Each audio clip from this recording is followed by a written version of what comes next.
Geht's? Sehe ich einigermaßen gut aus? Tom Gregory kommt jetzt nämlich gleich zum Interview. Und Kinders, ich bin so aufgeregt, weil es einfach mal auf Englisch ist und das so eine Süßmaus ist. Tom Gregory, kennt ihr noch?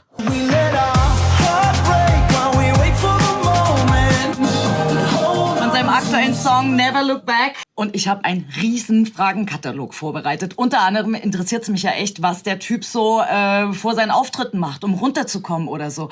Keine Ahnung. Der ist einfach nur cute und ich freue mich so. Unbedingt dranbleiben. Geht jetzt los. We talked about the social media stuff and I'm really hooked about your social media channels. Really, I did my researches yesterday, you know, laying in my bed and was like, do, and swipe, and then oh shit, it's 1 a.m., you know? Because you're really, really entertaining, really funny. So you're so close to your fans, you know? Is it important for you to be that close to your fans? For a long time, that was really difficult. So I used to hate social media, to be honest. But now I'm really able to just, even like in this interview or when I'm posting something online, I'm able to feel like I'm completely being myself. Yeah, I don't know. It's how does life changing after your very first single? I mean, I read an interview, I guess, 3 or 4 years ago. You said like your dream is to drive a Ferrari. Does the dream come true right now? I could not, to be honest. I've not got one. I think that when you've got nothing, so I came from quite a humble beginning. When you've got nothing, you always want like, oh my God, it'd be great to have like a Ferrari and all these things. But then I think as you start to become more successful, you're actually like, those things kind of suck. Ferraris are great, by the way. I'm not slamming Ferraris. Like, I think they're a great car, but your priorities kind of changed. Do you know what I mean? Yeah, so, I absolutely know what you mean. Like now I'm pretty boring guy. I like to drink wine and coffee and just do like old man shit.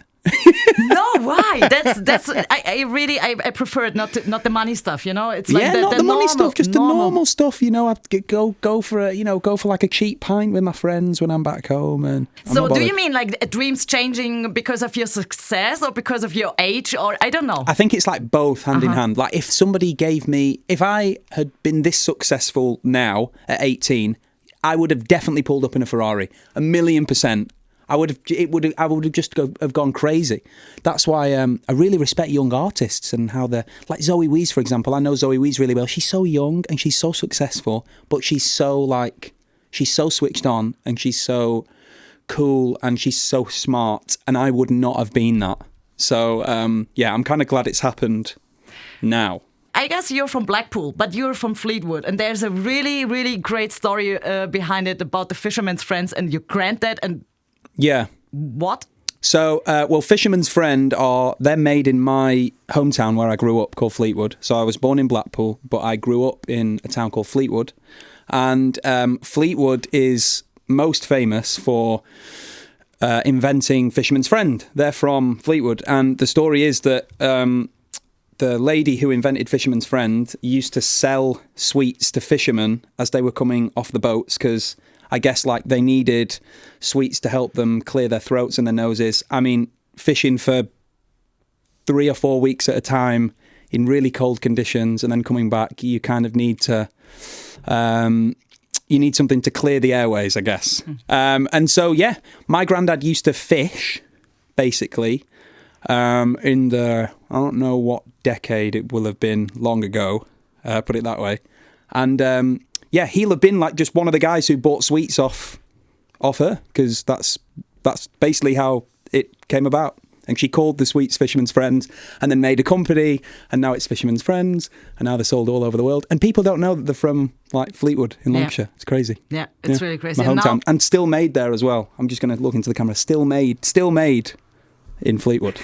Yeah, maybe that's your camera right now because you want to have a collab with the Fisherman's Friend. Yeah, Fisherman's Friend. I'm from Fleetwood. It's in the family. It's in the blood. Call me. I'll write a song. Come on, call me. Do you like the German beer like Helles or Pils more, or is the preferred ale? Yeah, I just love Bavarian lager, to be honest. I've been drinking Bavarian lager since before I was allowed to drink it legally. I've been coming here since I was... Oh, no, you can drink it at 15 in Germany? 16. 16? Uh-huh. Oh, I had a bit when I was 15, sorry. But, sorry. Come get me. But the ale, when you say, okay, like the British beer is like water, it's the light beer, right? Yeah. So, but ale, it's different. It's more geschmackiger. Yeah, I just don't like English beer. No? I think it's so shit. Yeah, I think German beer is just where it's at. German and Czech beer is where it's at. This question is good. What is the last thing you do before you go on stage? You have some rituals or some, I don't know, to calm down.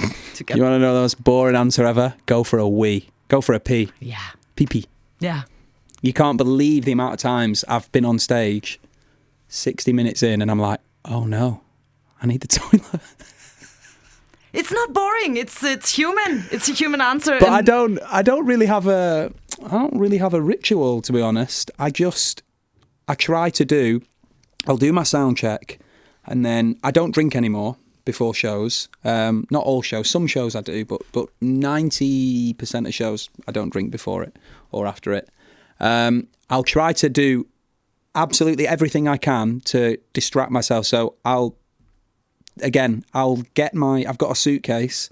I'll open the suitcase. It's got a little screen in it, and I'll play my PlayStation, and I will just try not to do anything to do with music. And then what I like is my tour manager will come in to my dressing room with like 1 minute to go until I need to be on stage and say, it's ready.